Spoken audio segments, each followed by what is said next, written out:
The Expendables. Commander Maya Chen stared through the viewport as the research vessel Perseverance dropped out of FTL, the swirling colors of hyperspace giving way to the stark reality of Cerberus 9. The planet hung before them like a massive bruise against the backdrop of space, dark purples and stormy grays swirling across its turbulent atmosphere. Preliminary scans complete, Commander. Lieutenant Raj Patel reported from the science station, his voice tight with unspoken concern. Atmospheric composition matches previous probe data. Radiation levels are higher than expected. Maya nodded, keeping her expression neutral despite the sinking feeling in her gut. After 3 months in transit, they'd finally reached humanity's newest frontier, a resource-rich planet that Earth Command desperately wanted to claim before any other species discovered its potential. Status report on the landing modules, she ordered, turning to face her crew. 12 of Earth's brightest scientists and engineers, handpicked for this mission. They'd been told it was an honor. Now Maya wasn't so sure. Lieutenant Emma Novak looked up from her console. Landing modules showing multiple system failures. Commander. Life support operating at 68% efficiency. Navigation systems unstable. These modules shouldn't have passed basic inspection. The bridge fell silent. They all heard the implications in Emma's voice. Maya moved to the central command table and pulled up the mission briefing one more time. They knew, she said quietly. Earth Command knew exactly what they were sending us into. The previous probe data, Raj said, his dark eyes widening with realization. It was sanitized. These radiation levels would have knocked out half our systems within days. They had to know. Dr. Leon Asher, their xenobiologist, cleared his throat. But why send us at all if they knew it was a suicide mission? Maya's jaw tightened as the pieces clicked into place. Because they need data, real data on planetary conditions, on potential alien presence, on resource locations. They couldn't get it from unmanned probes, and they didn't want to risk a full military expedition. So they sent us, Emma whispered. A small crew, minimal resources. Expendable assets, Maya finished, a cold anger settling in her chest. They'll monitor our transmissions, collect whatever data we gather before we die, and then send in the military with proper equipment based on what they learned from our deaths. The 6 crew members on the bridge exchanged looks of shock and betrayal, but Maya noticed something else in their eyes too: determination. These weren't just scientists. They were explorers and survivors. Well, Raj said, breaking the heavy silence, I don't know about the rest of you, but I'm not particularly interested in dying for Earth Command's convenience. A ripple of grim laughter spread through the bridge, releasing some of the tension. Maya straightened her shoulders. Neither am I. So let's change the game. First order of business. We go radio silent with Earth Command. They expect regular updates, so we'll send falsified data packets on autopilot. Make them think we're following protocol while we figure out how to actually survive this mess. They'll know something's up if we don't respond to direct communications, Emma pointed out. Let them wonder, Maya replied. By the time they figure it out, we'll either be dead like they planned, or we'll have found a way to beat this. For the next 3 days, the crew of the Perseverance worked around the clock, modifying their equipment to withstand the harsh conditions of Cerberus 9. They reconfigured the landing modules, scavenging parts from non-essential systems to reinforce the critical ones. It wasn't pretty, but it might just work. On the 4th day, as they prepared for their first surface expedition, the sensors picked up something new. Commander, Raj called out, his voice tense. We've got movement on the surface, artificial structures that weren't on any of the scans. Maya joined him at the scanner, watching as the images resolved into clearly non-natural formations, structures that gleamed with a metallic sheen even through the planet's turbulent atmosphere. Why didn't the probes catch this? Dr. Asher asked, peering over their shoulders. Because Earth Command already knew, Maya said grimly. They knew this planet was inhabited. That's the real reason for sending us. not just to gather environmental data, but to provoke first contact and see what happens. The revelation settled over the crew like a physical weight. They hadn't just been sent to die from environmental hazards. They'd been sent as unwitting scouts in a potential first contact situation with an unknown alien species. Change of plans, Maya announced. We need to know what we're dealing with before we make any moves. Raj, reconfigure our scanners to focus on those structures. Emma, I want our communications array listening for any signals from the surface. Leon, start theorizing what kind of beings could survive in this environment. The next 12 hours revealed more than they had bargained for. The structures belonged to a technologically advanced species that the crew nicknamed Vraxians, after the constellation visible from the planet's surface. Their civilization appeared to be primarily subterranean, with only mining and research outposts visible above ground. And they had definitely noticed the Perseverance. They're scanning us, Emma reported, monitoring the incoming signals. Complex patterns, definitely artificial intelligence-driven. They're being thorough, but not aggressive. At least not yet. That could change the moment we set foot on their planet, Raj pointed out. Maya considered their options carefully. Earth Command had sent them here with outdated equipment and minimal weaponry, clearly not expecting them to survive any confrontation. Whatever first contact protocols they had studied were useless in a situation where they'd been set up to fail. We need to approach this differently, she finally said. Earth Command wants data on a potential enemy. But what if we don't treat the Vraxians as enemies? What if we approach them as potential allies against the real betrayers?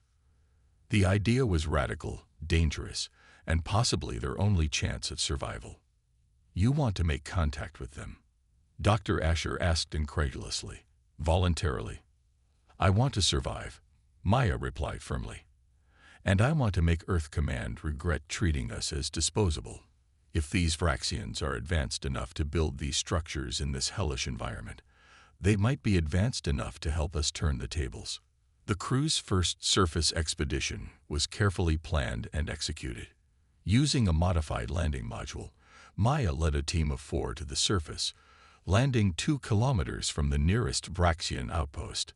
The atmosphere was even more hostile than their readings had suggested, corrosive and thin, with radiation levels that their hastily upgraded suits could barely withstand.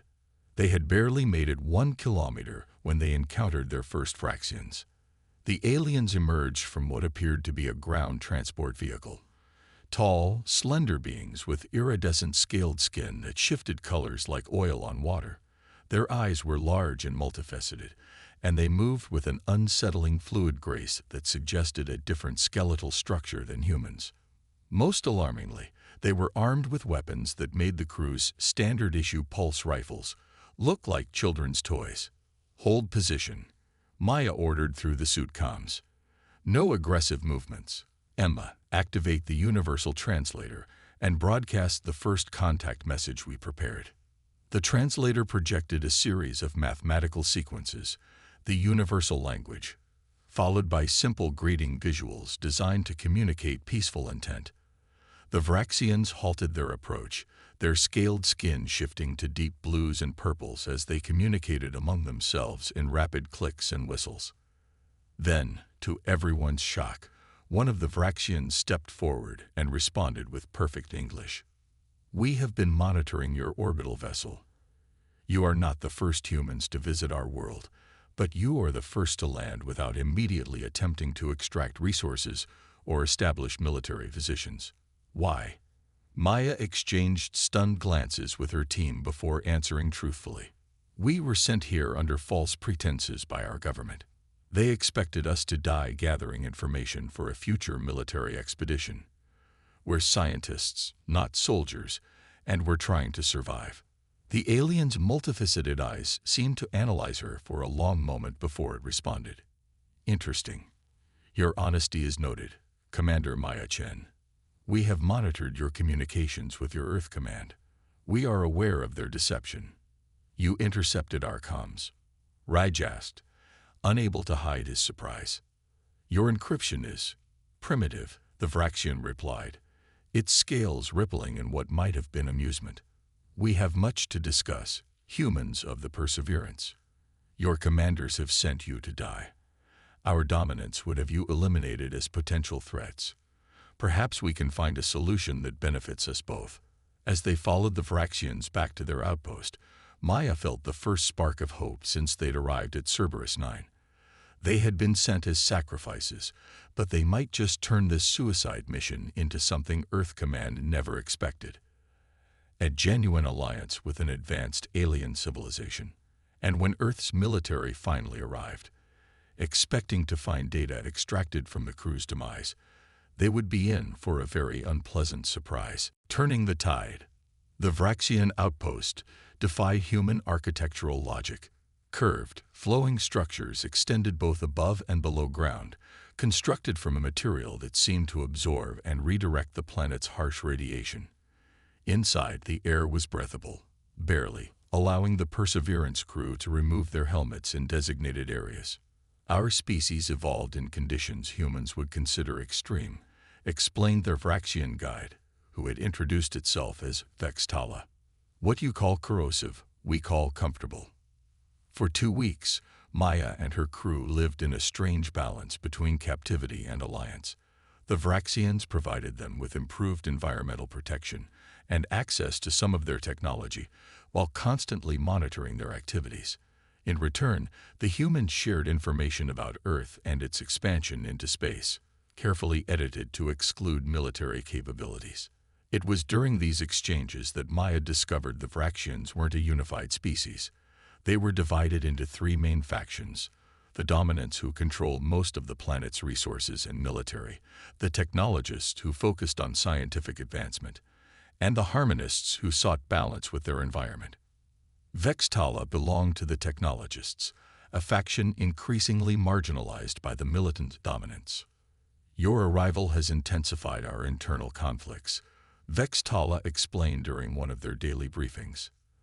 The dominants see all other species as potential threats to be eliminated or subjugated. They are pushing for immediate action against your ship and crew. And what do the technologists want? Maya asked, watching the shifting colors beneath Vextala's translucent skin, blues and greens, that she had learned indicated thoughtful consideration. We see potential in diversity. New perspectives lead to new innovations.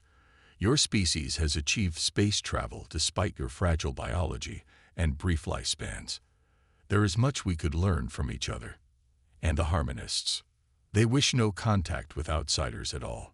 They believe each species should evolve without interference. Maya processed this information carefully. So we've landed in the middle of what amounts to a civil Cold War. An apt description, Vextala agreed, its skin momentarily flashing with surprised approval. And your presence is accelerating the conflict towards something much hotter. Back aboard the Perseverance, Maya called her senior crew together to share what she'd learned and develop a strategy. They gathered in the ship's small mess hall, now converted into their primary planning space. Earth Command will be getting suspicious about our automated transmissions, Emma reported. They're sending increasingly urgent requests for direct communication. Based on our original mission parameters, they'll likely dispatch a military response within 3 weeks if we continue radio silence. 3 weeks until we have armed Earth forces arriving to a planet with increasingly hostile aliens, Raj summarized grimly. And we're caught in the middle with no way to leave. Dr. Asher, who had been studying Vraxian biology, raised a hand. There's something else we need to consider. The Vraxians' scanning technology is decades ahead of ours. They've almost certainly detected the mineral deposits Earth is interested in. If they connect our arrival with Earth's interest in those resources, they'll assume we're advanced scouts for a resource grab, Maya finished, which is exactly what Earth Command intended. Lieutenant Commander Kenji Tanaka, their chief engineer, spoke up for the first time. I've been working with some of the technologists on their propulsion systems. They're incredible, far more efficient than anything we have. But there's something odd about the way they're sharing the information. It's almost like they want us to understand how their ships work. They're preparing us, Maya realized suddenly. Vextala's faction is preparing for the possibility that the dominants will win their internal power struggle. They're giving us knowledge they don't want lost. Or they're setting us up to take back information they want Earth to have. Emma countered cautiously. Maya shook her head. No, I don't think so. The technologists are losing ground politically. I think they're genuinely interested in cultural exchange, but they're running out of time and options. Their discussion was interrupted by the ship's alert system. Multiple vessels approaching from the planet's surface, reported the automated system. Signature matches known Vraxian craft. When they reached the bridge, Maya was surprised to find not a hostile force, but a single ship requesting permission to dock. It carried Vextala and 3 other technologists. The dominants have seized control of our primary research facilities, Vextala announced without preamble once aboard. They are preparing a preemptive strike against your vessel and have sent signals to intercept your Earth's military response. They're baiting Earth into a war, Maya realized. Precisely. A war they believe they can win, allowing them to subsequently claim dominance over all Vraxian factions. Vextala's skin had darkened to an urgent purple. We came to warn you and to propose an alliance. Maya exchanged glances with her officers. What kind of alliance? One that might save both our peoples from unnecessary bloodshed. The dominants have always maintained power through information control. They tell our population that other species are unanimously hostile and inferior. Your presence, your obvious intelligence and capacity for cooperation, undermines their narrative. You want to use us as propaganda? Raj asked skeptically. I want to use truth as a weapon, Vextala corrected. If we can broadcast evidence of peaceful cooperation between our species before the Earth military arrives, we can undermine the dominant's justification for war and potentially rally enough support among the technologists and harmonists to force a diplomatic solution. It was a desperate plan with countless ways to fail, but Maya recognized it as their best chance for survival. We'll need to reveal Earth Command's betrayal as well, she said thoughtfully. Show both our peoples that this conflict was engineered by leadership, not desired by the actual citizens. Over the next week, they put their plan into motion. The technologists provided the Perseverance with upgrades to their communication systems and defensive capabilities, while the human crew helped develop a comprehensive broadcast that would cut through the dominant's information control systems. 3 days before Earth's military fleet was scheduled to arrive, their sensors detected massive movement from the planet's surface. The dominants had launched their attack force. Dozens of ships rising from hidden bases across Cerberus 9. They're earlier than we expected, Vextala observed, its skin paling with concern. They must have detected the approaching Earth fleet, Kenji suggested, monitoring the incoming data. They want to eliminate us before reinforcements arrive. Maya made her decision. Launch the broadcast now, all channels, maximum dispersion, and prepare the ship for emergency maneuvers. The broadcast they had created was a masterpiece of interspecies cooperation, a combination of visual evidence, testimonials from both humans and Vraxians, and hard data showing the peaceful potential of cooperation versus the devastating costs of the conflict the dominants and Earth Command seemed determined to provoke. They transmitted it not only across Vraxian communication networks, but directly to the approaching Earth fleet as well. The response was immediate and chaotic. The dominant attack force faltered. Their formation breaking as communication exploded between previously isolated Vraxian factions. On Earth channels, military commanders demanded explanations from their superiors as the truth of the Perseverance crew's betrayal spread through the ranks. It's working, Emma reported excitedly, monitoring the communications. At least 3 dominant ships have stood down, and there's massive confusion in the Earth fleet. But the victory was far from assured. Several dominant ships continued their approach, weapons charged, while others engaged in conflicts with newly emboldened technologists and harmonist vessels that had risen to intercept them. Earth Command is ordering their fleet to continue the approach, Raj warned. They're claiming our broadcast is alien manipulation. Maya took a deep breath, straightening her uniform as she stepped onto the main communication platform. It was time for her final gambit. This is Commander Maya Chen of the Earth research vessel Perseverance. She broadcast on all frequencies. To all approaching Earth forces, you have been lied to, just as we were. We were sent here to die, so that Earth Command could justify a military intervention on a resource-rich world. But we've discovered something far more valuable than mineral deposits. She gestured to Vextala, who stepped forward to join her in the transmission. We've discovered the possibility of the first peaceful alliance between our species. The Vraxians have technology and scientific knowledge that could revolutionize human development, while we offer fresh perspectives and cultural exchange that many Vraxians deeply value. Maya looked directly into the camera.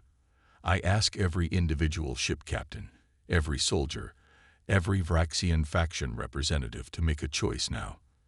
Will you follow leaders who sent your comrades to die for resources, or will you stand with those of us, human and Vraxian, who believe we can build something better together? For several agonizing minutes, nothing happened. The dominant ships continued their approach, and the Earth fleet maintained its course. Then, one by one, ships from both sides began breaking formation. 3 Earth vessels have changed course, Emma reported, her voice tight with disbelief. They're positioning themselves between us and the rest of the fleet. They're protecting us. Multiple dominant ships powering down weapons, Kenji added. Harmonist vessels are forming a perimeter around the planet. They're creating a buffer zone. The next few hours were a blur of rapid communications, tense negotiations, and moments of breathtaking hope. Not every ship stood down. Several dominant commanders attempted to push through to attack, and a handful of Earth vessels followed original orders, but they were outnumbered by those who chose to listen. By the time the dust settled, a remarkable scene had unfolded in orbit around Cerberus 9. Ships from all 3 Vraxian factions and the Earth fleet had formed a loose, cooperative formation. Emergency councils were being convened on both sides, with demands for leadership accountability. Standing on the bridge of the Perseverance, Maya looked out at the assembled vessels with a profound sense of wonder. They sent us here to die, she said quietly to her crew. Instead, we may have just changed the course of 2 civilizations. Vextala, its skin now glowing with a peaceful blue luminescence, gestured toward the viewport with a fluid motion. Your Earth has a concept I find fascinating, phoenix rising from ashes. Today, perhaps, we have both risen from the ashes of what our leaders intended to sacrifice. Maya nodded, a tired smile crossing her face. They thought we were doomed, but humanity has a long history of turning impossible situations into unexpected victories. As do the Vraxians, Vextala replied. Perhaps that is the first of many commonalities we will discover together. Outside the viewport, Earth and Vraxian ships began coordinating a formation for the first official diplomatic talks between their species, talks that neither government had authorized, but that the people of both civilizations had chosen for themselves. It wasn't a perfect resolution. There would be resistance, setbacks, and challenges ahead. Earth Command would not easily surrender their resource ambitions, and the dominant faction would not quickly abandon their militaristic ideology. But standing on the bridge of a ship that had been meant as their coffin, Maya and her crew had accomplished something extraordinary. They had not only survived but transformed a suicide mission into the foundation for peace between worlds. They had been sent to die. Instead, they had created something new, a victory not of weapons or resources, but of shared humanity and the universal desire for a better future.